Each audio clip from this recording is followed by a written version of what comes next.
Mike Perk, it's good to have you back on the Heavy Chef Show. Good to be back.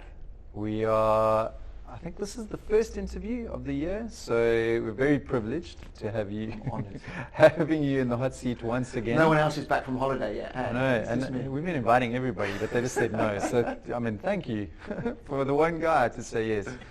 So, Mike, we've got an event next week, and it's quite an exciting one. It's pretty much almost fully booked. I think we have a few seats left, and it's going to be a bumper. We have Dion Chang, Bronwyn Williams, and Musa Kalenga, a real star-studded lineup of speakers, and you're going to have the honor of facilitating that whole process and weaving through all the various topics. I think the logic and sense that you bring to all of these highfalutin themes, which is what you do, right, as part of your business. And I think to start off, maybe just give a little bit of an indication of where you're at in terms of your business and why you do what you do to establish, I think, your focus in all of this. So for us, it's very much about helping leadership and executive teams navigate this digital world and the cultural change, particularly around the cultural change that's needed to thrive in the fourth industrial revolution. And why is that important? I mean, there's all these, every time I open up my inbox and I get, a newsletter from Wired, and I get, some of the local pundits here, and everybody's got an opinion about these shifting sands and the changing themes and all these various topics that are, AI, big data, the difference between machine learning and deep learning and all these things. Why is it important to do what you do in particular? Because all that stuff's super exciting, right? All that stuff's shiny and interesting, but when organizations try to apply it and try and innovate or adapt more quickly, they're often hitting brick walls. And that could be down to the organizational structure, it could be about their inability to learn, it could be about the fact that they're very risk averse. So there's a whole way in which organizations are currently, which is making them struggle to change and adopt this new stuff. And if you only focus on the shiny bits, you're going to get everyone all excited, you're going to get everyone all wowed, but you're not going to be able to apply it to your organization. So it's important to focus on the fact that businesses are made up of people, and the culture that you have within your organization is what will determine, more than anything else, how successful your organization is. So someone has to be looking after that stuff while everyone else is talking about the shiny stuff. And it's something that I'm passionate about. It's something that the people that I work with are passionate about. And that's why it's important. So you take all these shiny things, as you call them, and you essentially unpack those and bring it back to the practical basics of threading it into the business and how you apply them, right? Would that be accurate? To an extent. Okay. So I don't go in there as the technology specialist that says, right, AI and big data is what you need in order to drive your business forward and find the competitive advantage. You focus on the people, right? We focus on the people. What is it your people need in order to be able to adopt that technology, to innovate around that technology, and to continually be adaptable to change? So that's a mindset thing, right? So in terms of partly, okay, it is a mindset, but also the structure. It's also quite practical.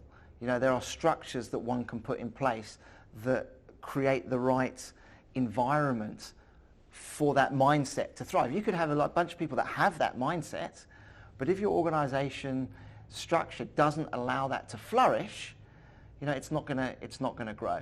So there are practical things that you can bring in, and there's lots of stuff out there from agile ways of working, to more bringing play into the workplace, or purpose, which makes people more adaptable. So there's practical things that you can do around that as well. And how important is, just to unpack the word culture in all of this, because that seems to be bandied around a hell of a lot in this very fast-changing environment, that you need to have the right culture. What does that mean in your mind? What's really interesting, and a lot of the conversation now, is we've always said everyone's got their own culture, okay, and you need to let your own culture come through. And to an extent, that's true. Certainly for smaller to medium-sized businesses, the culture reflects the owner, and their way of being. But what we're seeing with larger organizations that are succeeding in the digital space is that there are some common traits that those cultures have. So it's trying to introduce those into organizations. So some of the cultural traits that we're seeing with some successful organizations that are common are the willingness to take more risk, adaptability, bringing innovation, agile ways of working, and that agile thinking, that lean iterator sort of approach. They're things that they're bringing into culture that we're seeing working and succeeding. The interesting thing is how you get people within your teams to that point, because there are a lot of beliefs and assumptions that drive thinking, that drive behavior, that lead to obviously the culture that exists. And in order to get that change that's required, you need to get down to the beliefs and the assumptions that individuals and people might have within an organization, and then say, what is that? How is that manifesting itself in behavior? What do we need to change? And that's where leadership becomes so important, because leadership needs to understand that that's a critical part of the digital transformation journey. I know that's such an overused phrase now. Let's just say the journey that technology and new technology is forcing onto organizations. Those leaders need to understand that it's your people as much as your technology, and culture and what you create around that is critical. But that's also why I'm so looking forward to next week, right? Because we've got 3 futurists that are coming to tell us about all this shiny new technology, which I love and I'm excited about. Yeah. I think what I'm really interested in next week is understanding those organizations that are currently taking that technology to the forefront, and seeing what that is. But one point, what's driving that in those organizations? Historically, and it's a big part of the world consciousness right now, is that we are historically, organizations of business have done things for self-interest, because they're responsible to the shareholders, and it's all about the money. It's all about short-term stuff. That's quite difficult for organizations to build purpose around and those things. And we know that is critical now in terms of building adaptability within organizations. So I'm quite interested to see some of these examples of the technology and how they're being used, what are driving those organizations that are taking them on, because I'm really hoping that we're seeing organizations that are now looking at the common good rather than self-interest. I mean, there was the letter put out by the group of CEOs from the Fortune 100. There's a lot of consciousness that's starting to enter into societal frameworks and the media frameworks and so on that people are starting to talk about, right, and take seriously for a change. 100%. It's just, is that talk turning into action? And I'm quite keen to see that those that are pushing the boundaries of technology, are they the ones that have embraced that common good more than anything else? Look, it's nothing new to history. Since we had monarchs, they ruled, and then corporations now, then we had the democratization, and that was people now saying, we don't like that single user, that single person in charge. So the whole democracy and all people vote, and now we're all in charge. Then corporations have taken over that, and corporations have done that, and the people are going to saying, we've got to take something back. But if the corporation's in charge, they've now got to look after that mass consciousness, and I think that's being driven from their employees, it's being driven from their customers, that they need to care beyond their bottom line. And I think the moment you get that, the organizations that are getting that right, that are getting that message right and selling that to their customers, to that staff, finding that balance of interest from the stakeholders to the employees to the local communities. If you can get that balance right, then that common good is coming together. And I'm really hoping that the technology examples we're going to see next week, I'm not saying it is because I haven't seen what they're going to talk about. Sure. But I'm hoping we start to see the kind of stuff I want that to come through, sure. because because that's going to give me that in a world where we talk about the problems with climate change, with the problems with trade wars, with poverty.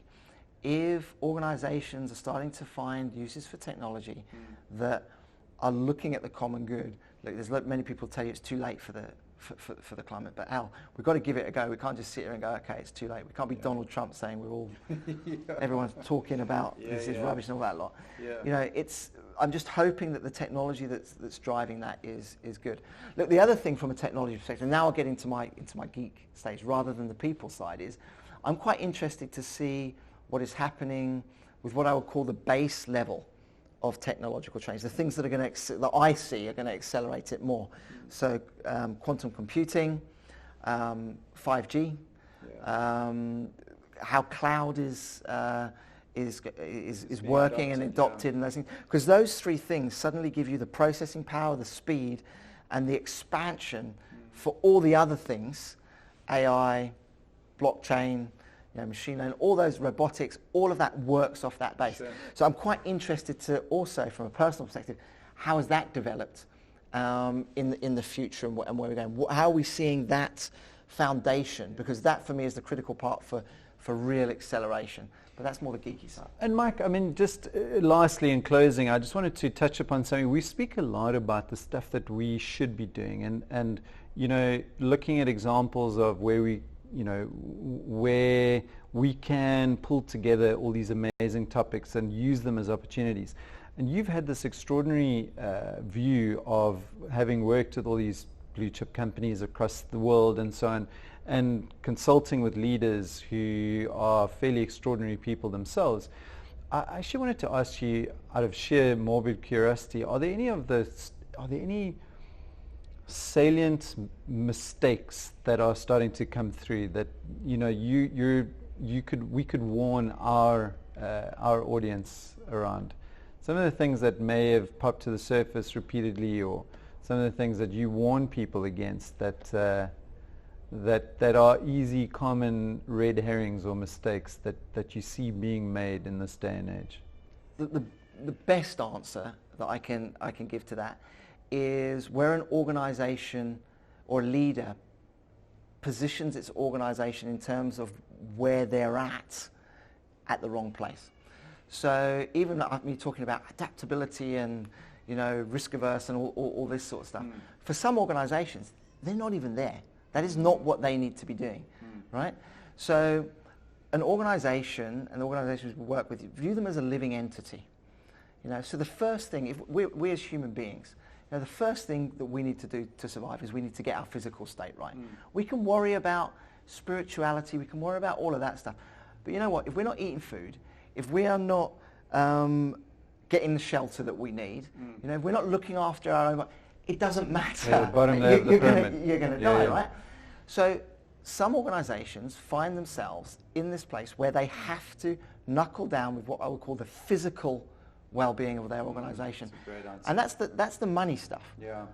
If you don't have money in an organization, it's the bare bones business, if you haven't got sales coming in, if you haven't got the cash, lovely to talk about purpose, all things. If you cannot get that right, you are stuffed.